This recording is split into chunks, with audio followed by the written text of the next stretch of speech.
Okay, hi everyone. Good morning, good evening. And today we have Mano, who will be sharing us her experience on the DevOps and how does DevOps world looks like to her, right? So basically, she comes from a non-DevOps background, means she's not a DevOps engineer or a cloud engineer who writes a DevOps code end to end or who basically set up the infra or who like has any other DevOps related stuff. But she uses DevOps, on a day to day basis. And the way she uses DevOps on a day to day basis, so that actually helps her a lot with with her deployments, with her uh, basically releases and other things. So let's hear out from Mano today that how to her the DevOps feel like, how to her DevOps looks like. So thanks Mano for joining us today and thanks for accepting our invite to be here. So I would be like again we are glad here to listen and to hear out you. So yes, the stage is all yours now. Thank you, Sachin. Yeah, hello everyone. Thanks for the wonderful introduction session and a very good morning to all of you. So, this is Manovya and I'm a backend engineer. As Sachin mentioned, I'm not really from the DevOps background. I don't write any code in DevOps, but it does play an important role in my day to day tasks. So, how a DevOps engineer views a backend engineer is I can say we'll start it in a funny note that backend engineer is the best friend for DevOps engineer because we kind of understand your pain, we kind of sympathize with you, but also the worst enemy of a DevOps engineer because we create that pain. We are responsible for creating that pain and pushing you to do some very questionable deployments, which echoes our wild imagination. So, yeah, there's a slide mentions we'll be discussing about the dynamics of this code and cloud and how both of these, build a resilient system. So, if you see the next slide, it's the purpose of today's session and the 4 points what I have mentioned here. If you observe these 4 points, it is more oriented towards the impact and value each of these engineers or the DevOps or backend team create in the project overall. So, I personally believe that once you understand the value and impact you are creating with your contribution in the project, if you get the bird eye view of that, you will get the sense of ownership and responsibility. And once that kicks in, that fuels your passion and you give in your 100%.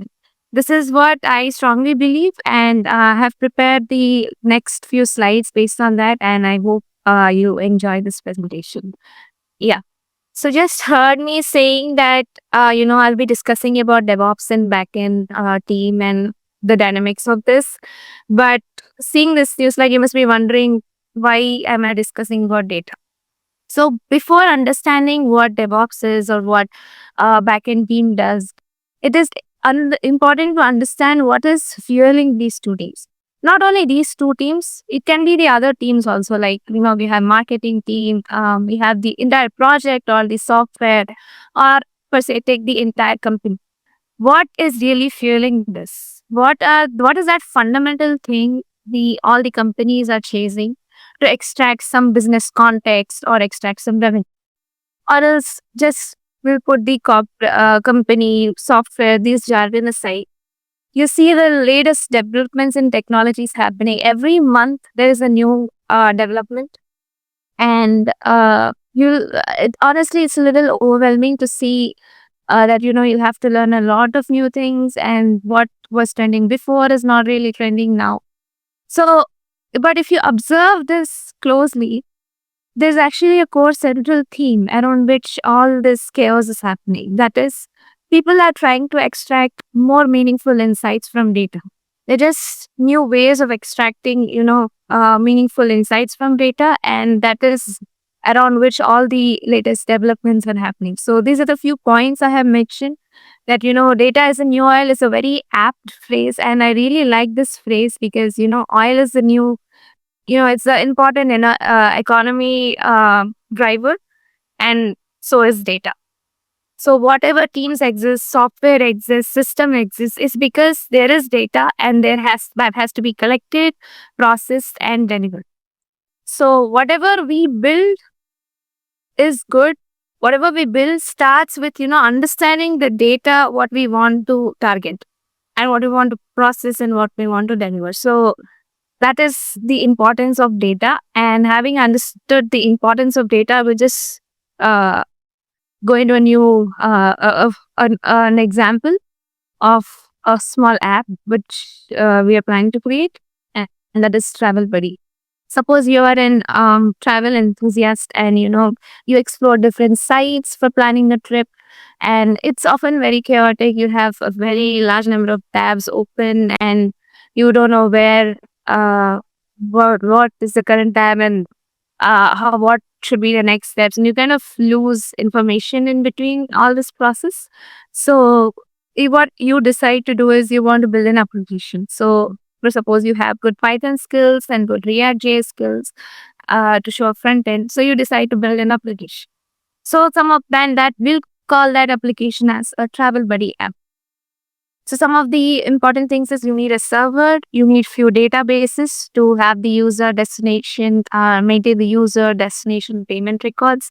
And most important part is you need to design few APIs which enable the user to log in, which fetch the destination details, which allow you to make payments, you book a trip. So next slide please. So here comes the backend, the brain of the system or the intelligence of the system.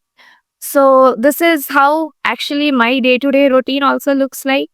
Handling the business logic, managing the APIs, managing the microservices for the application, managing the databases, writing some optimized queries so that you don't increase the cost because of bad queries, data processing, and how that data has to be delivered to the customer.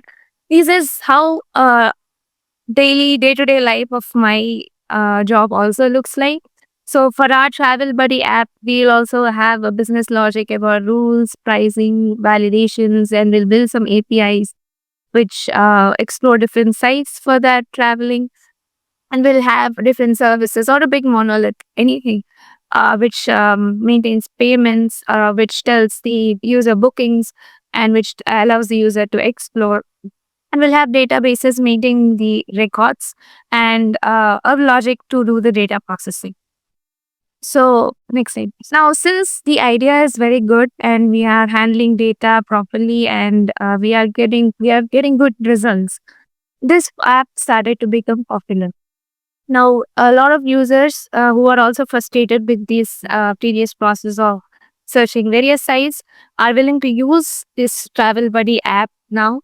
And so because of the features it offers, like, there's smooth planning, trip planning, and there are reliable APIs, and they can explore the places what they don't even know. And database architecture also, it handles the relationship between the users, the trips and preferences. And suppose you have a good knowledge on recommendation systems, you can add that also to the app, which gives a more personalized experience to the user. So these are something which enhance the business logic, which extract the business revenue, and that is the back end, the core intelligence uh, behind any app. So this is the silent hero is the back end here. Now, because the number of users double or triple, the single server is not able to manage all this, and you keep on adding more servers, or the database is not responding as you wished, and the the response time of APIs is up, and also you're not really think much about the security, so which led to the exposure of some vulnerable data, user information, confidential information. Because of all this chaos, users will obviously leave the app. They will not be able to use, because these are non-negotiables. They don't want to lose time waiting for the API to respond properly or the database to respond properly. They don't want really to expose their vulnerable or the confidential data. So these are non-negotiables, and no user will have the patience to tolerate all this. So obviously the users will leave there. So what was really missing in this Travel Buddy app is the nervous system or the DevOps. I call backend as the brain and DevOps as the nervous system, because that's how I feel it. And these are some of the points I can see that CI/CD pipelines. Okay, instead of just jumping into CI/CD pipelines, as a backend engineer, my job is, to write some code, enhance already existing feature or develop a new feature, anything.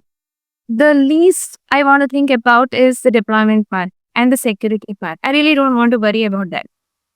So even if I develop the code, the first thing I get to my mind is I'll start panicking if this breaks something in the integrated level, on the main application level.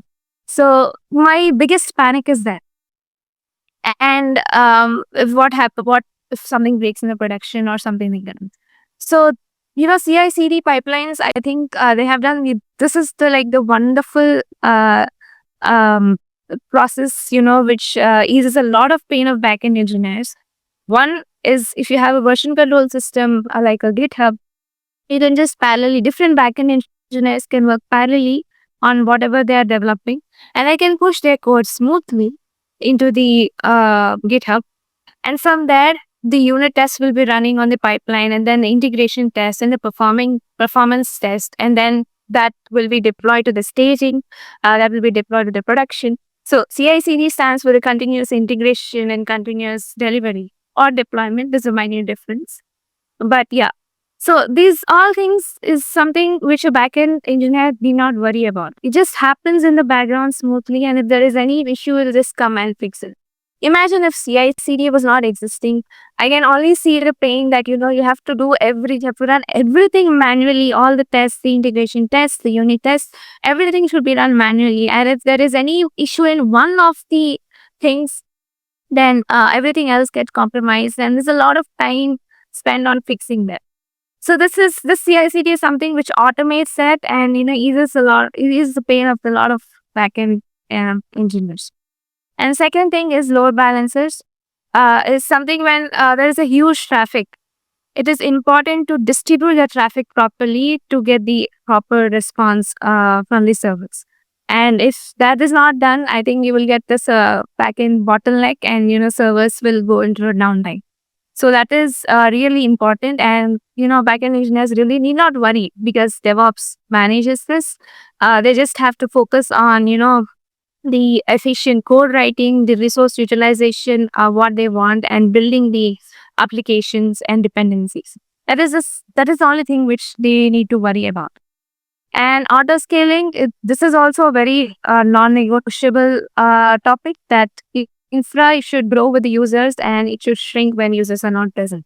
So the example which we were talking about, the Travel Buddy, I mentioned that to manage more users, we were adding more servers, and that's not a really efficient way to handle business.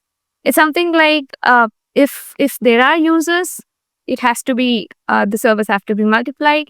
There are no users, it need not happen so. So that is what infra DevOps also manages. That is auto scaling. That is kind of a heroic thing. You do not waste a lot of money on the resources which you're not using. Auto scaling is just that infra grows with users, and if it shrinks, it's if there are no users. So at particular time of years, maybe the users can spike, and then some time of years there'll be no users. So that resource management is something should be handled properly, and backend, you need not really worry about that because DevOps is managing this. Monitoring, alerting, and if there are any API spikes or any leakages, before the users can even notice, from the Datadog or anything, the DevOps, gets notified, and they notify the backend engineers, and they can do whatever is required to mitigate that issue. And this is not last but not the least, security automation. It is really important, non-negotiable. So I've mentioned that having weak APIs can expose user confidential information, and companies really don't like that. So it is very important that we manage their secrets, their credentials, and their data. So how I mentioned just a few slides back that it is important. It is just the how we are extracting valuable insights from data. It is important to extract valuable insights from data, but it's also important to protect the data on which we are at. And that is a very non-negotiable. And security automation is something like secret management, access controls, networking rules, firewalls, everything. This is all managed by DevOps. I mean, what from what IP addresses we can receive requests, from what IP addresses need to be blocked. These are something a backend engineer need not worry about because it's all managed by DevOps. And our life is like really smooth if these all happen in the background and we not really think about much. So this is I have summarized the few points here. So we need backend. It really depends on DevOps for the infrastructure to run their code. It's just that we develop the code and to run it into the cloud environment or do the integrating testing and all, we need the proper infrastructure. And just if without a proper infrastructure, we cannot replicate the production environment or anything. And there'll be different profiles. Like we'll have a production profile, we'll have a staging, we have a development, and based on our testing, so where we have to run the test, we can just easily deploy. It's not a very big process to manually go and write the scripts, push the files into the server or something. Now, because of the pipelines and smooth infrastructure processes, we can easily, whatever environment we want to test our code, we can deploy it and we can do it. And stable servers, clusters. It's also like every day, whatever code I do, I'll have to test in a cluster, obviously. And that is done by the cluster management. Everything is done by the DevOps. I do not really worry about what is really happening to my cluster, what is the health of my cluster, what should I do to debug this and something. I just have to focus on my code, my dependencies, the application dependencies, how am I building the application, and what is the deployment of that. And that's the third point, the reliable deployments. And traffic is also one thing. I need not really worry about traffic, how my application will react if there's a huge user traffic, huge spike in the user traffic, or if there are not much users, and how the application will react for that. It's just that the DevOps will take care of the scaling and shrinking part, and not really worry about it. Load balancing is something I have told back that it is important to direct the traffic smartly to the server. And rollbacks is if there is any failure, it is just like without the automation pipelines or anything, it is really difficult to get back to the one which was successfully working before. But the interops pipelines, whatever have been built, you can easily, it's just a small workflow you have to run and you'll just go back to the before version without any much chaos. Discussing about the dynamics, DevOps also needs backend, and it's mainly because it needs the context. So what I mentioned is the load balancing or the auto scaling part or the security parts or the interactions between the microservices. They all require some usage patterns. It's like what microservices talk to each other.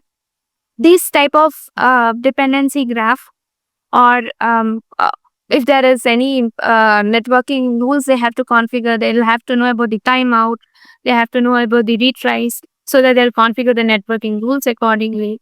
They'll also have the they also depend on the backend team for the data flow, so that they'll have to design the pipelines accordingly.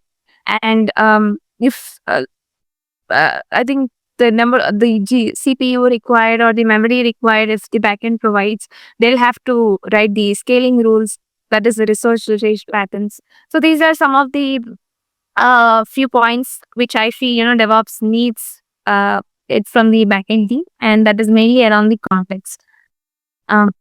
Next slide.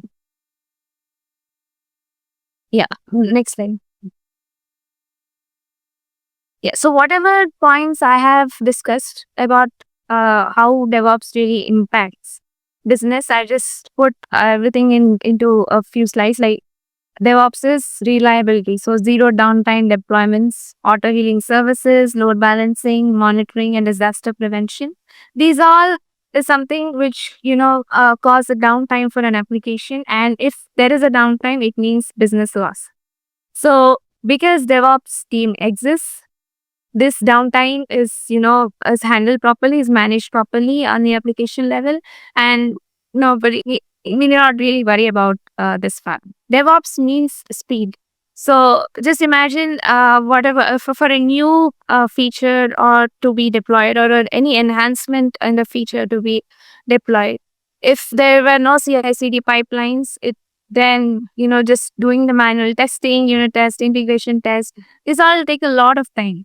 It's just that now everything can be done in a few hours and can be production ready, and so that we really don't waste much time if we want to introduce a new feature, and that means more business value again.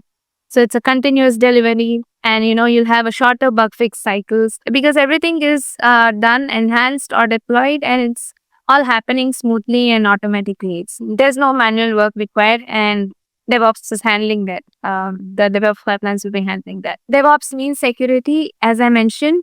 It is it is important to extract value and meaningful insights from the data, but it's also equally important to protect the data on which we are acting, and that is a non-negotiable. So whatever IAM access management, whatever access the services required for the either AWS cloud or anything, the secret management or the networking policies, where you have to install the firewalls and the subnets, or what IPs you need to block, and what is the compliance, what is the compliance and audit for your project. Everything is taken care by the, again, DevOps, and that means security. So security part is something which we not worry about. The DevOps can handle it. Yeah, this is also, I think, slightly out of context, but I see this. As I mentioned a few slides back, if you understand the impact of what you're creating, you'll kind of get an ownership. And I feel this is the business impact of DevOps. So they manage the downtime. So if you manage the downtime, means there is no business loss. I think a real time example I would say is Amazon Prime. I think in around 2018 year or so, there was a downtime of 90 minutes, I guess. And it was a huge revenue loss for them because of, their DevOps did not manage the downtime properly. And it was a huge business loss or revenue loss for them. And access faster deployments. Just like if there is any issue found by a customer and the customer is reporting that, and the backend team is trying to fix it, if without any pipelines or CI/CD deployments or so, it will just take a long time to bring it to the customer. Instead, because of the automation, you can do the testing part in different environments and give it to the customer as soon as possible, so that the time is they save a lot of time there, and that means again it does impact the business when the deployments are handled smoothly. Scaling the platform which we are using now, Zoom, for this session, and in 2020 time, we all know that during COVID time, this had to scale a lot because of the number of users using this platform for the online sessions. And that is, I think, the best example I can give, real-time example I can give for scale. And also the sales, like Black Friday sale which happened recently. So that during that time, there'll be a lot of spike in the user traffic trying to use various e-commerce platforms. And after some time, that'll just go down. So it is important that you scale it according to the user request, and you have to shrink again when it is not required. Monitoring and security. I think the real-time example I can have is again of Amazon. There was a security breach around 2020 year, which has compromised some user-sensitive information and also caused a huge revenue loss. So yeah, that is really important to maintain the security part also of the pipeline, because it directly impacts the business, and we'll have to build the rules. We have to configure the rules so that we protect the data at all costs. That is the first and foremost thing required. When we are trying to extract the meaningful insights, it's important for us to protect the data also. Yeah, I think this is what all I had. Yeah, thanks, Manu, for the grateful like insights. Again, it's nice to see, that how does the backend engineer feels about a DevOps, and it's exactly true, right? That the data is the new oil, because yes, with the having a data with the new stuff and new things nowadays, and like all the things are being driven or built up on that.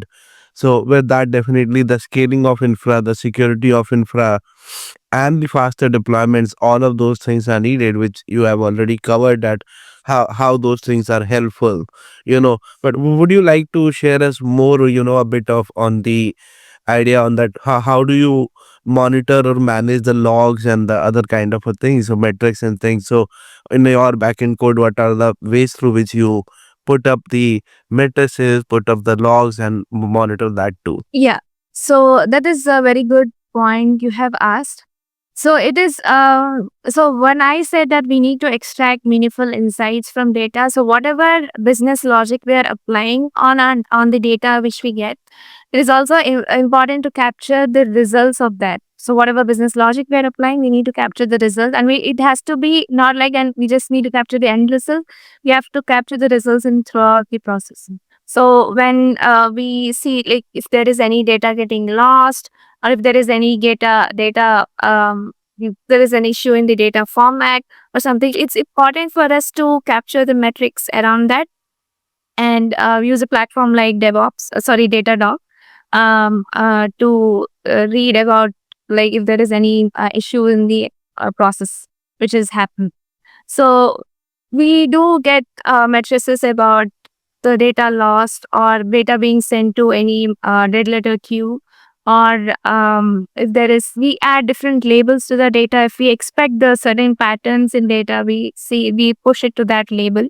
And if we don't feed, if it's something a new kind of thing, we just put this as an unknown label, and we try to see what that data is really talking to us, and how we can change the our code base to accommodate that data. And I think Datadog is something which is really helpful, which smoothens the process for us a lot, because we can just have the timestamp, we can filter, it gives various filtering features, and we can get the logs according to the our filtered use cases or our requirements. Yeah. So how does the DevOps, or is what are the still, I would say, the challenges you guys face as a DevOps? When I say the challenges, so like DevOps was all over to overcome the challenges between the development and operations team. So how often do you guys reach out to the DevOps team for any issues? What are the challenges you face with them? If you can tell our audience on that too. I think there will not be a day where I don't reach to any DevOps engineer. It's a constant interaction. I think per day it's minimum 3 to 4 times we reach out to them, and for our processes, because we only do the code part in our ID, local ID or something, and if we want to see it overall in the architecture or the cluster level, we'll have to talk with the DevOps team. We'll have to interact with them. We'll have to use the tools and the pipelines, or the resources, whatever they have designed for our purpose, for our code to run. So this is a daily interaction. I would say an hourly interaction, not a daily interaction also. Okay, that's wonderful to hear that there is no such collaboration issue, there's no such challenges you guys are facing, and there are the teams which are helping you. Now, just the last question, so how do you like tell the DevOps team that, okay, you talked about the load balancer, you talked about the scaling and the security, but this is your application, right? So I believe the requirements and things should go from your end to the DevOps team, that okay, this is how you have to do and things. So how do you think from that design perspective, that okay, what kind of design principles you apply and put up, so to ensure that this is how the DevOps things will do, and sorry, to ensure that your application can scale, and load balancers can you can basically share the traffic and do all the things. Yeah. Yeah, honestly speaking, So I really do, when I interact with the DevOps engineer about my requirement, I don't really speak in the language of DevOps engineer. That's the first point. So I just speak in the language of what I am developing.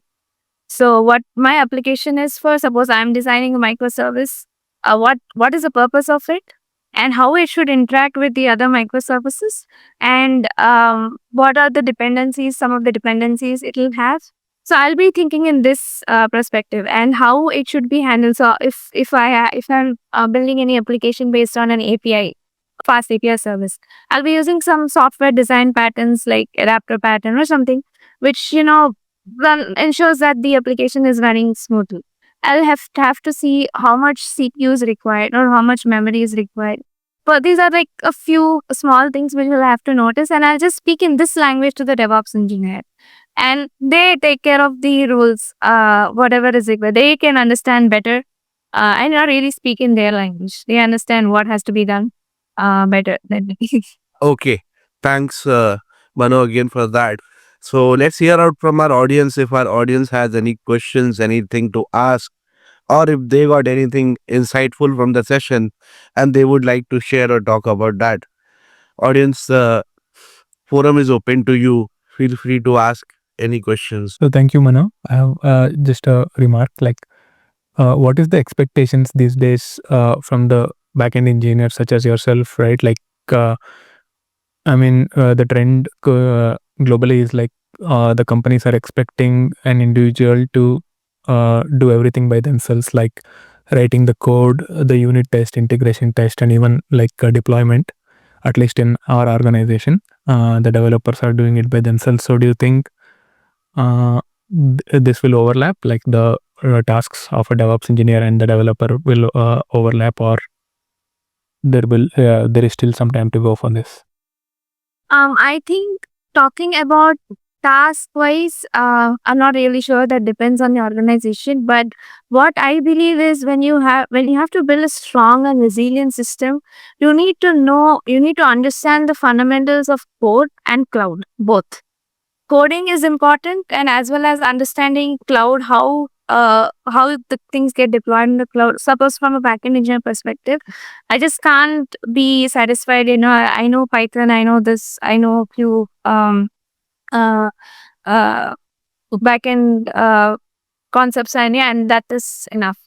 So I'll also have to make some effort to understand the cloud concepts, and based on that, I'll have to make few changes in my application or something. That's really important to understand both the infra side, how the operations are running, or at least have a bird eye view, and how a backend is running. It's important that both of these have to be there. And tasks, maybe yes, it really depends on the organization, that I cannot really comment about. But yeah, it is important to know both of them. Okay, thanks. Okay, so what Mano is saying, I think a nice thought that we should have a bird eye of view, basically, that too, as a backend engineer, we should think from the infra side too, that okay, if I develop this application, how much cost it will be, how much security, what kind of security implications I have to apply, right? What parameters or what resources for the usage, memory, and things will have to be applied. How can I scale that up?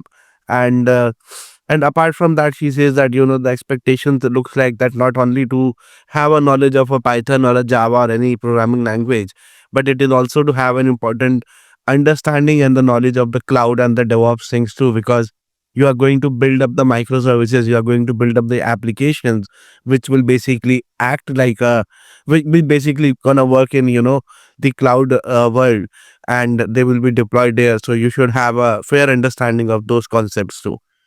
Yep. So that's a great thought, Mano. Again, any other questions, guys? Okay, I think yeah, we are up the time already, and I think like yeah, we definitely wanted to talk more and hear out more from Mano, and but yes, we are on the time now. So again, thanks very much, Mano. Thanks for joining us, and thanks for your valuable time to share us these insights and your experience as a backend engineer. I'm pretty sure that this would have helped our audience a lot, and they would have enjoyed the session, and they would have gained something important from this session. So thanks very much, Mano, for joining in. Thank you for the opportunity session. It was really wonderful interacting.